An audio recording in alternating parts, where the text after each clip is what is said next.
Alhamdulillah di 2022 ini kita baru saja sudah meluncing namanya Calendar of Charming Event 2022.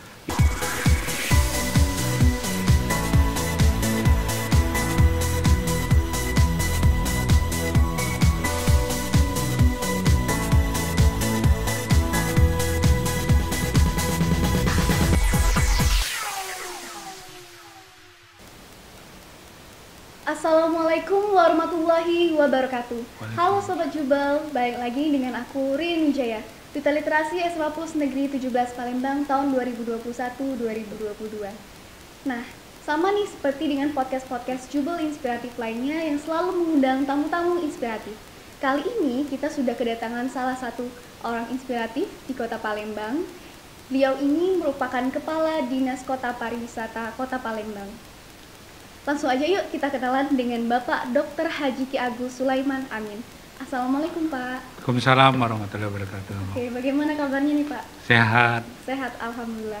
Boleh dong Pak, sebelum kita ngobrol lebih jauh, disapa-sapa dulu nih Sobat Jubel. Mungkin ada nih yang belum kenal dengan Pak Sulaiman. Assalamualaikum warahmatullahi wabarakatuh, sahabat Jubel. Apa kabar? Masih puasa hari ini? Selamat menunaikan ibadah puasa. Mudah-mudahan kita semua selalu diberikan kesehatan dan bisa menyelesaikan ibadah puasa kita di tahun ini. Amin, amin, amin ya rabbal alamin ya Pak. Oke, sebelumnya aku mau mengucapkan terima kasih banyak nih Pak sudah berkesempatan untuk hadir di SMA Plus Negeri 17 Palembang, terutama di podcast kami di podcast Jubel Inspiratif. Nah, kedatangan Bapak dan jajaran rombongan hari ini dalam rangka apa sih Pak? Ya, jadi makasih. Kami datang ke SMA Plus Negeri 17 ini dalam rangka kita roadshow Bujang Gadis Palembang.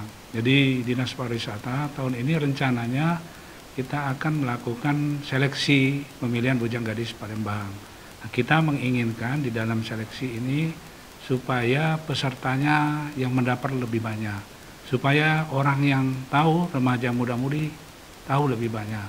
Jadi memang kita menyasar dulu ke sekolah-sekolah, termasuklah hari ini kita ke sekolah unggulan di SMA Plus Negeri 17 pada hari ini. Oke, baik nih Pak, sasarannya ini kan tadi Bapak bilang ke sekolah-sekolah terutama di anak muda. Lalu peran anak muda atau kalangan milenial seperti aku dan teman-teman di Jubel nih Pak, apa sih peran siswa dengan meningkatkan pengembangan pariwisata di Kota Palembang sendiri? Ya, jadi di dalam pengembangan kepariwisataan, karena ada hal-hal yang harus kita perhatikan, kita akan memajukan kepariwisataan itu salah satunya harus melakukan pemasaran dan publikasi.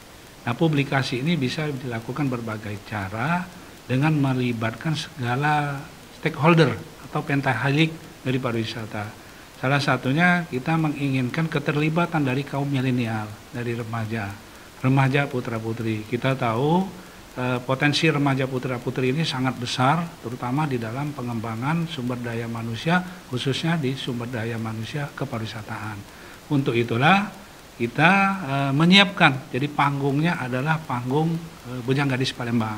Di dalam panggung Bujang Gadis Palembang inilah silakan para remaja putra-putri untuk berkreasi, berinovasi, bersumbangsi terhadap kemajuan pariwisata yang ada di Kota Palembang. Oke, baik. Terima kasih Pak untuk jawaban dan informasinya.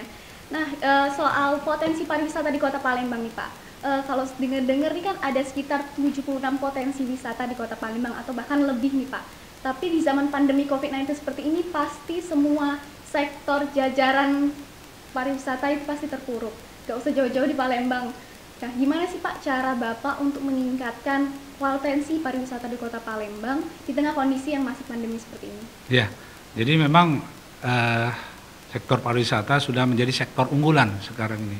Ketika pandemi belum masuk ke Indonesia 2019, sektor pariwisata ini bukan hanya di tingkat daerah, jadi di tingkat nasional ini salah satu penyumbang PDRB pendapatan negara 20-30%. Nah, untuk di Kota Palembang, sektor pariwisata ini penyumbang pajak daerah, pendapatan asli daerah 40%.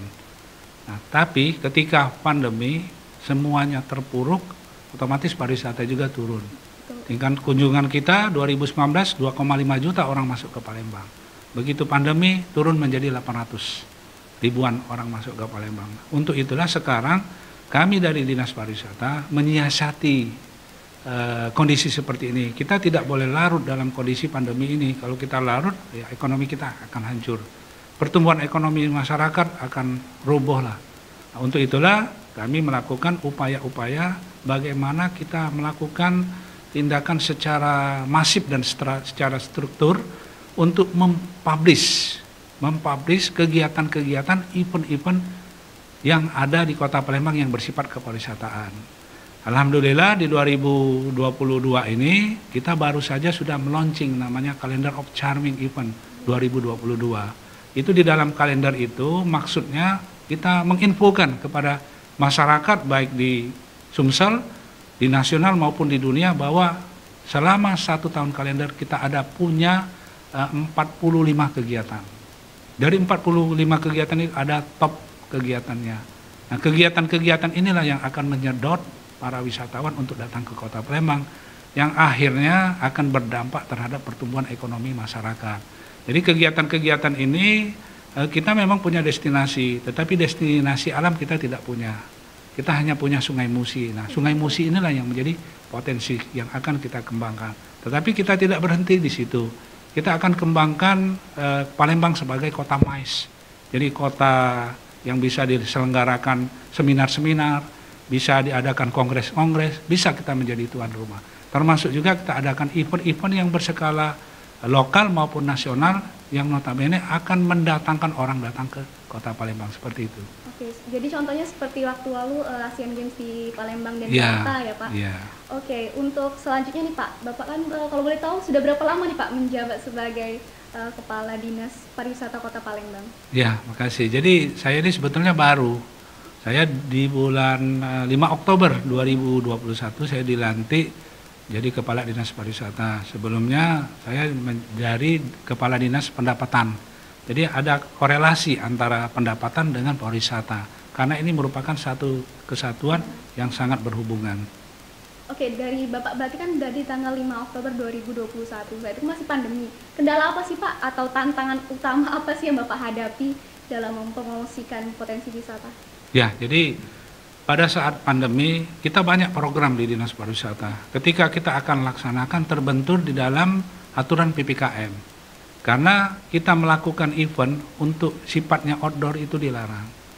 Sementara indoor kita dibatasi. Nah, otomatis untuk menyikap ini kita juga melakukan kegiatan-kegiatan yang sifatnya online.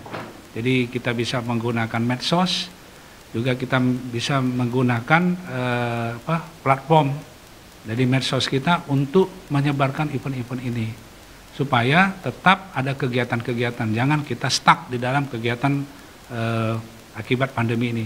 Termasuk juga pada saat pandemi kita melakukan upaya melombakan kampung-kampung kreatif. Di Kota Palembang banyak kampung-kampung ini. Nah, karena kampung ini jangan sampai pada saat pandemi pendapatan tidak ada, tingkat kriminal tinggi, sehingga masyarakatnya akan semakin terpuruk. Kita adakan lomba, ini untuk memancing potensi inovasi dari masyarakat. Alhamdulillah dari beberapa kampung, karena inovasinya, karena dukungan masyarakatnya, sehingga keterpurukan akibat pandemi, mereka tidak terasa seperti itu. Oke, jadi contohnya pada waktu itu kalau saya, yang setahu saya sih, ada festival Sungai Sekanak Lambidaro itu berarti termasuk dalam Charming Palembang juga ya Pak? Iya, jadi kita ada 45 event. Yang topnya salah satunya Festival Sekanak Lambidaro. Ada lagi nanti Pornas 6 tadi.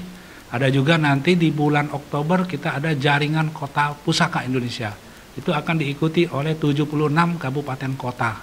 Itu akan didatangi oleh seluruh kepala daerah beserta duta kesenian mereka. Jadi banyak lagi kunjungan-kunjungan ke Palembang. Tentunya kita berharap pandemi ini mereda, apa yang kita rencanakan bisa berjalan. Oke, jadi itu ya teman-teman dari penjelasan Pak Sulaiman tadi, sepertinya ini banyak banget nih event-event dari Dinas Pariwisata Kota Palembang yang tentunya pasti seru-seru ya Pak. Dan oke, selanjutnya nih Pak, berarti Bujang Gadis Palembang ini termasuk ke dalam program Dinas Pariwisata juga nih Pak? Iya.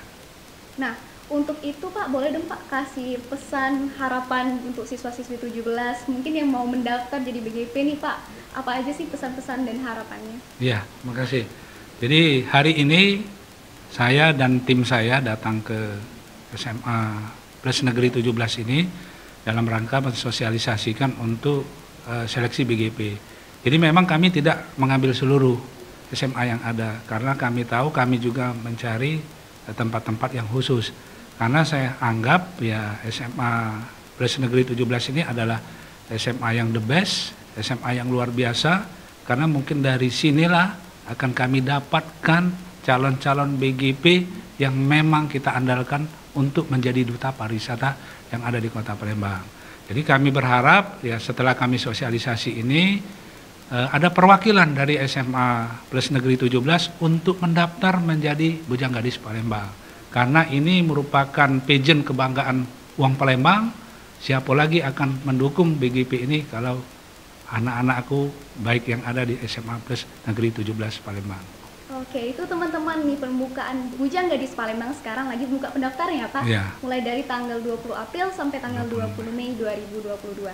Jadi buat teman-teman Jubel yang mau daftar berminat, ayo langsung aja yuk daftar di www.bgppalembang.com. Betul ya Pak? Ya.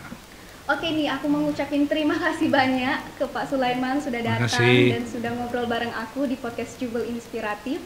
Nantikan podcast-podcast Jubel Inspiratif lainnya bersama dengan tamu-tamu inspiratif lainnya juga. Belajar bersama, maju untuk semua, kita pasti bisa. Wassalamualaikum warahmatullahi wabarakatuh. Waalaikumsalam warahmatullahi wabarakatuh.